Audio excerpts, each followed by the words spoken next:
There is a rule in most group homes that nobody talks about out loud but everybody knows. Don't get attached. Not to the house, not to the caseworker, not to the other kids, and definitely not to anything that breathes. I broke that rule when I was 14. His name was Rex. He was a mixed breed nobody could identify, part shepherd, part something stubborn and low to the ground, with ears that couldn't decide whether to stand up or fold over. He had showed up at the back door of Calloway House on a Tuesday in November, shaking in the rain, his ribs showing through a coat the color of old rust. I was the one who found him. I was the one who fed him from my dinner plate for 3 weeks before Mrs. Calloway noticed, and I was the only one who argued when she said he had to go. I don't know exactly what I said that convinced her. Something about him being useful, about keeping the mice out of the basement. Something I believed just enough to make her believe it too. She was a tired woman, Mrs. Calloway. She picked her battles. That day she picked a different one. Rex stayed. For 4 years, Rex was the one constant in a life that had no constants. He slept at the foot of my bed. He was there when I came back from the placement that didn't work out, and the one after that. He was there through 3 different caseworkers and 2 different group homes when Calloway House closed. Wherever I went, Rex went. I made sure of it. I would have walked away from anything before I walked away from him, which is exactly what I almost had to do on the morning of my 18th birthday. If you've ever aged out of the system, or if you've ever loved someone who has, then you already know what that morning feels like. You already know the weight of the plastic garbage bag. The hollow sound of a door closing behind you for the last time. If you're new here, welcome. This is a space for those stories. Hit that subscribe button and stay a while. Because this one is for everyone who was ever told that the thing they were holding onto wasn't worth anything. Let me take you back to that morning. The administrative office at Morrison House smelled the way all of those offices smell. Burnt coffee and photocopy toner, and the specific staleness of air that has recycled too many difficult conversations. My caseworker, Ms. Albright, had the file open on the desk in front of her. My file, 4 years in the system, condensed into about 2 inches of paper. Eli, she said. Her voice had that quality I had come to recognize in good caseworkers. Professional but not cold. Careful but not dishonest. She had been assigned to me for the last 18 months and she had never once pretended things were better than they were. Today is a big day. I nodded. Rex was sitting beside my chair, which was technically against the office policy and which Ms. Albright was technically ignoring. We've gone over the transitional housing options. She slid a folder across the desk. The program on Mercer Street has a spot available starting next week. It's not permanent, but it's a roof and a stipend while you get on your feet. The only issue is, she paused, they don't allow animals. I put my hand on Rex's head. He leaned into it the way he always did, like he was trying to hold me up from the side. I know, I said. She looked at me for a moment. Then she looked at Rex. Then she looked back at her desk and opened a second folder, one that had been sitting underneath the first. There's something else, she said. And her voice shifted slightly. Something that had not been there a moment ago came into it. Careful, almost cautious. This came to us from the county probate office about 2 weeks ago. I wanted to wait until today to give it to you, until you were legally an adult and it was officially yours. She slid a single sheet of paper across the desk. It concerns your grandfather. Samuel Deaton. The name hit me somewhere behind the sternum, a dull, specific impact. My grandfather had died when I was 11, 6 months before my mother, 3 months before everything fell apart and the state became my family. He had been a quiet man. A man of long silences and rough hands and a particular smell, wood shavings and pipe smoke, and something earthy I had never been able to name. He is the last person I expected to hear about in that office on that morning. I picked up the sheet of paper. It was a notice from the county land registry. My grandfather had owned a piece of property in a place called Hatch County, about 90 miles east, 1.8 acres. A small structure described as a single-room dwelling of indeterminate condition. The land had been held in a simple estate, and because I was a minor under state guardianship at the time of his death, the execution of the inheritance had been suspended pending my majority. As of today, it was mine. Ms. Albright was watching me read. The county assessor's notes describe the structure as likely uninhabitable, she said carefully. The land itself has been assessed at a low value. The taxes owed are manageable. She paused. There is also a standing offer from a company called Harlan Land and Development. They've been trying to acquire several parcels in that area. Their offer for this one is $12,000. I looked up at her.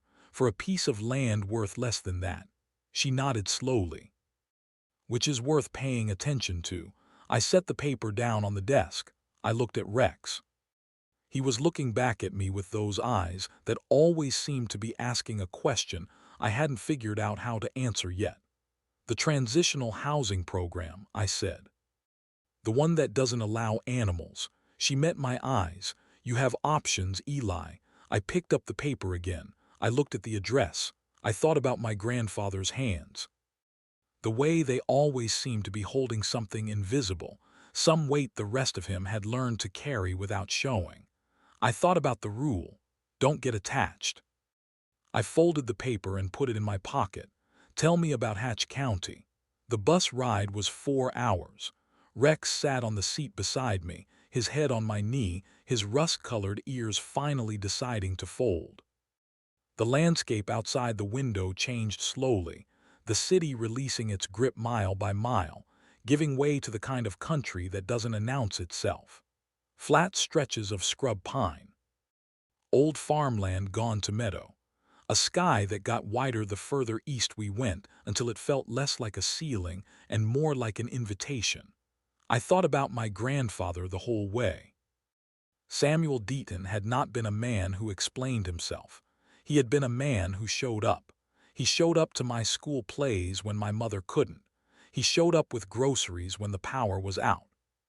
He showed up at the hospital the one time I broke my arm falling out of a tree, and he sat in the plastic chair beside the bed and told me that the bone would grow back stronger at the break. That was the kind of thing he said. Short, specific, the kind of thing that sounds simple until years later when you realize it wasn't about the bone at all.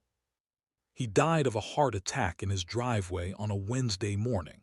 I never got to say goodbye. I never got to ask him what he had been trying to carry all those years. The bus let me off at a crossroads with a gas station, a grain elevator, and a hand-painted sign that said Millhaven, Pop. 631. The gas station attendant was a teenager who gave me directions the way teenagers in small towns give directions, in landmarks rather than roads. Go past where the dairy barn used to be. Turn right at the fence with the old tractor in it. Follow the track until you see the cedar tree that got hit by lightning. It's just past that.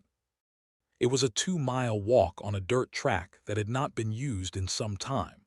The grass down the center came up to my knees. Rex moved ahead of me and then back, ahead and back, scouting in that restless way he had when a place was new to him. The afternoon was warm and still. Insects sang in the brush on either side of us. And then I saw it. It was smaller than I had imagined. A single-room structure, wood-framed, with a tin roof gone the color of dried blood. The boards had weathered to silver gray. The one window was intact but filmed with years of dust and pollen. There was a porch, barely 2 steps and a narrow platform, and on the porch, a single wooden chair with a broken arm. It had the feeling of a place that had been waiting, not abandoned, waiting. Rex stopped walking and sat down in the tall grass at the edge of the clearing and stared at it. Yeah, I said, I know. The inside was one room.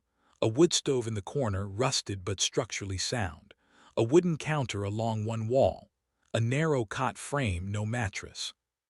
The floorboards were uneven, warped by years of moisture and settling, but solid underfoot. There was a smell, old wood and dust, and something else, something faint and specific. Wood shavings and pipe smoke. I stood in the center of that room for a long time. I thought about the $12,000. I thought about the transitional housing program on Mercer Street. I thought about Rex sitting outside in the tall grass, waiting. Then I rolled up my sleeves and got to work. The first week was about survival in the most literal sense. I had enough cash for basics, food, a few tools from the hardware store in Millhaven, some materials for the worst of the gaps in the walls. I boiled water on the wood stove. I slept on the floor, wrapped in the emergency blanket I had carried in my bag for 2 years without ever using. Rex slept beside me, his warmth more useful than I wanted to admit. The days were physical in a way that I had never experienced.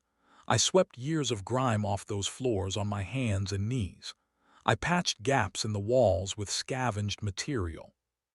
I cleared the brush from around the structure so the damp had somewhere to go. I learned slowly what the place needed, and the place was more solid than it looked. My grandfather had built carefully. The bones of it were good. It was Rex who changed everything. It happened on the 6th morning.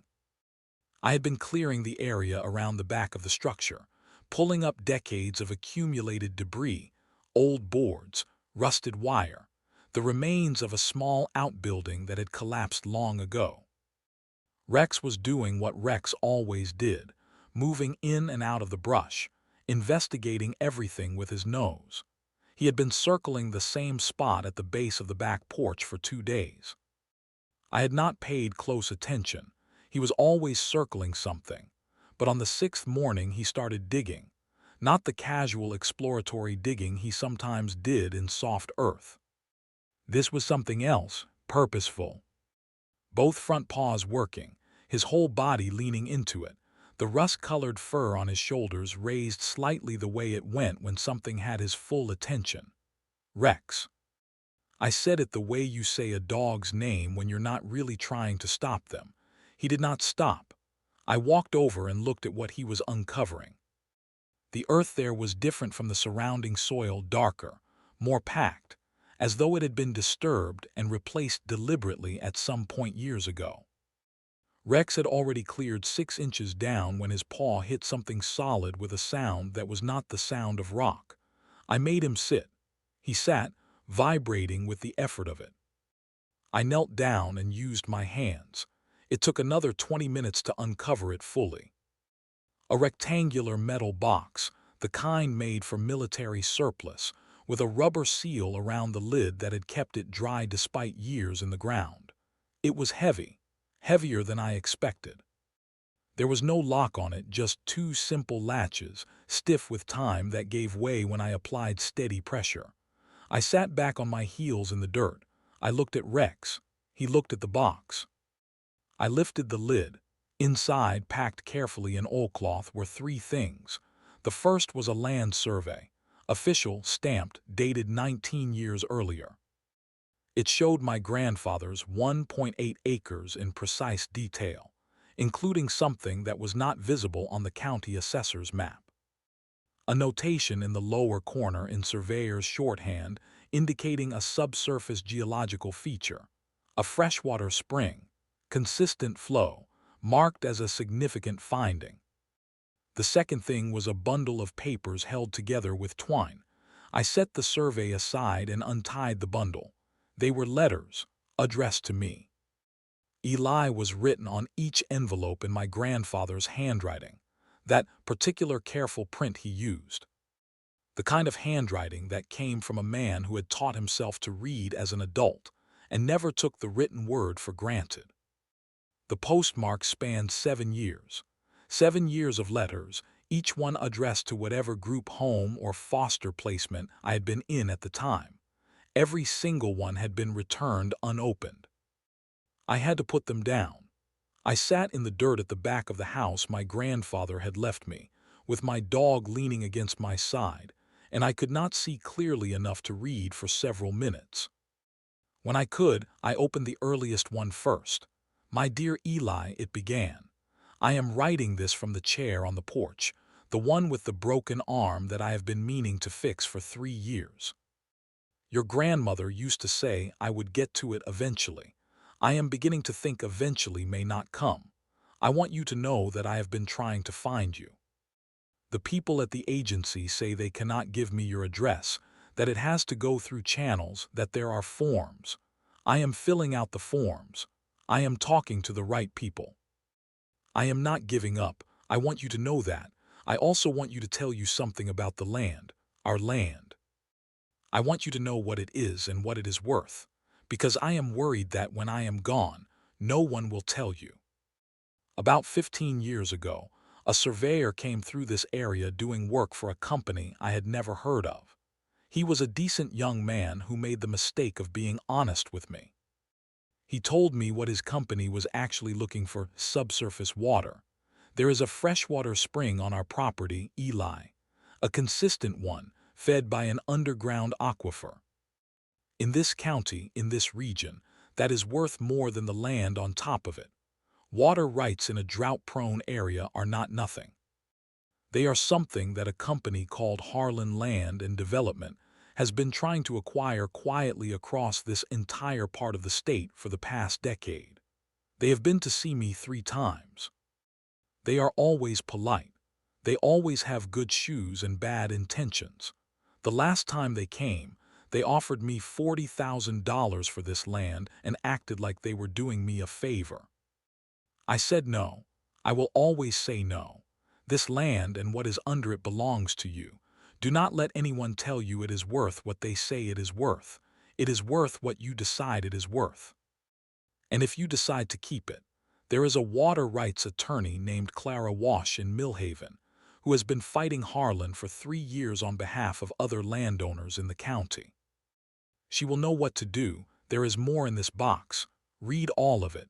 Then sit on the porch in the broken chair and think.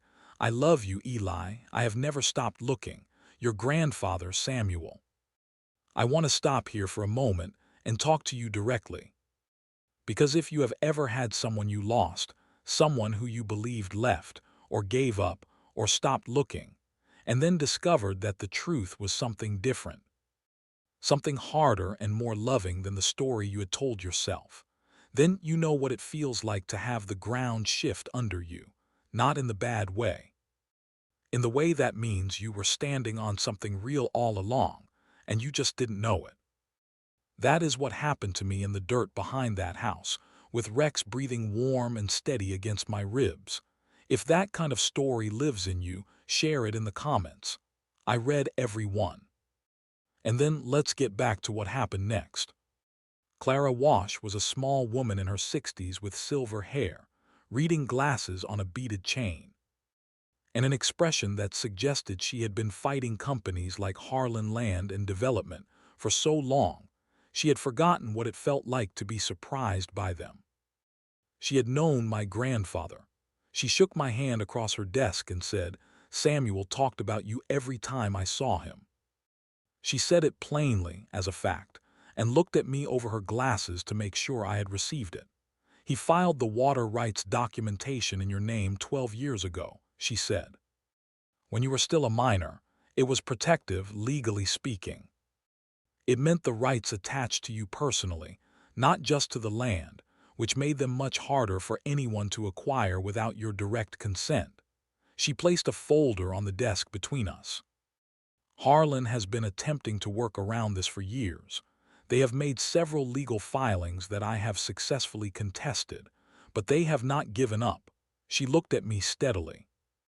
"They will make you an offer," she said. "They may already have." 12,000, I said. She almost smiled. "The spring on that property, properly developed and with the water rights intact, conservatively produces an asset worth somewhere between 300,000 and $500,000. Depending on regional water pricing trends and infrastructure costs, the number sat in the air between us. I thought about the $12,000.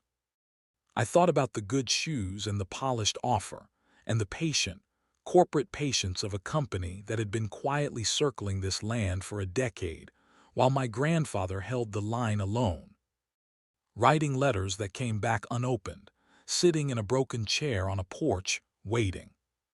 I thought about Rex digging. What do I need to do? I asked. The man from Harlan came 3 weeks later. He arrived in a black SUV that was too clean for the dirt road. He wore a suit that was too good for the heat. He had the smile of a man who had been told he had excellent people skills and believed it. "Mr. Deaton," he said, extending his hand. "My name is Garrett with Harlan Land and Development. I believe you received our correspondence." I shook his hand. Rex sat beside me and did not take his eyes off him. "I understand you've inherited this parcel recently." He glanced at the house, at the land, at Rex, with the particular practiced look of a man assessing the value of things he intends to acquire. "We've had a long-standing interest in this area. We'd like to make you a fair offer and help you start fresh somewhere more." He paused, selecting the word carefully, suitable. "You've been trying to buy this land for 12 years, I said. His smile adjusted slightly. "We've had an ongoing interest, yes. My grandfather said no every time." He kept his smile in place. "Your grandfather was a man of strong convictions.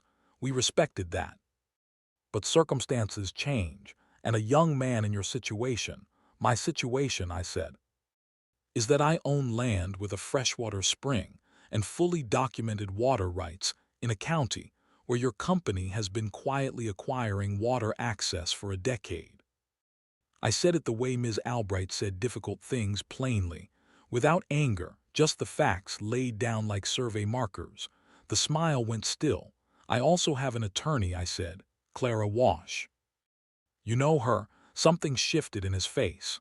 The professional warmth did not leave exactly. It just became clearly what it had always been, a tool, not a feeling. "I'd encourage you to think carefully," he said. His voice had changed slightly. "The offer we're making is generous given the condition of the property. Legal disputes in this area can be lengthy and costly." "I'm sure they can be," I said. "Have a safe drive back." He looked at me for a long moment. Then he looked at Rex. Rex looked back at him with the same calm, complete attention he gave to everything, unhurried, unimpressed, simply present.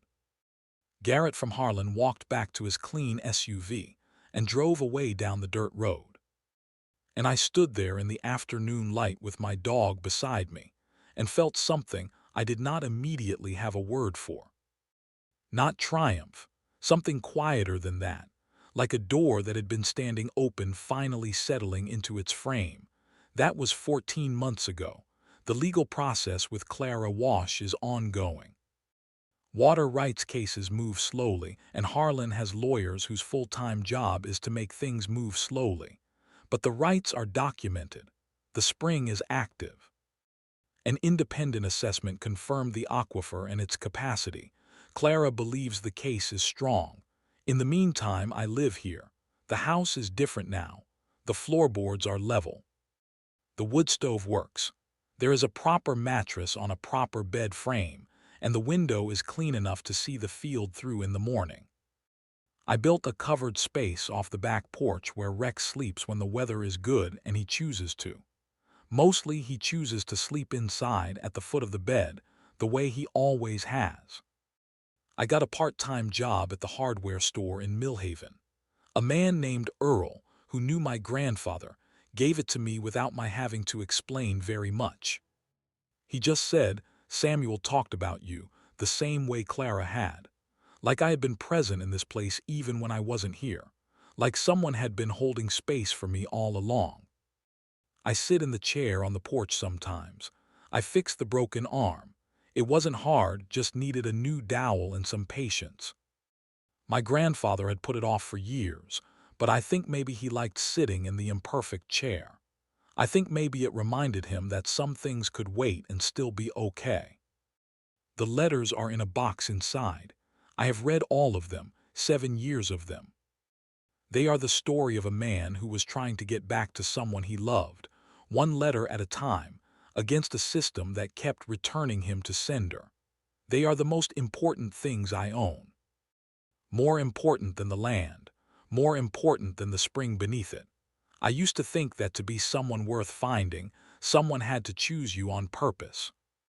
That belonging was something you were given, not something that had been waiting for you all along in the dirt, in the water underground. In a box buried at the back of a house, a quiet man had kept for you with everything he had. I was wrong about that. Rex found the box, but my grandfather put it there. I am starting to understand that those two things are not as different as they seem. That sometimes the people who love us leave us things we can only find when we are ready. When we have worked hard enough and gotten quiet enough and trusted the right creatures enough to follow them to the right patch of ground. The spring is still there. It has always been there. I am just the first one in a long time who decided to stay long enough to let it matter. What has someone kept for you that you didn't know about until it was almost too late? I want to hear your stories, every one of them. The comments are yours. And if you believe that the things that matter most are often buried just below the surface, that the overlooked ones sometimes inherit more than anyone expected, then subscribe. This is a community built on exactly those stories. Rex says hello. He is asleep on the porch in the sun, ears finally folded, dreaming of whatever dogs dream about. I think he already knows how this ends. End.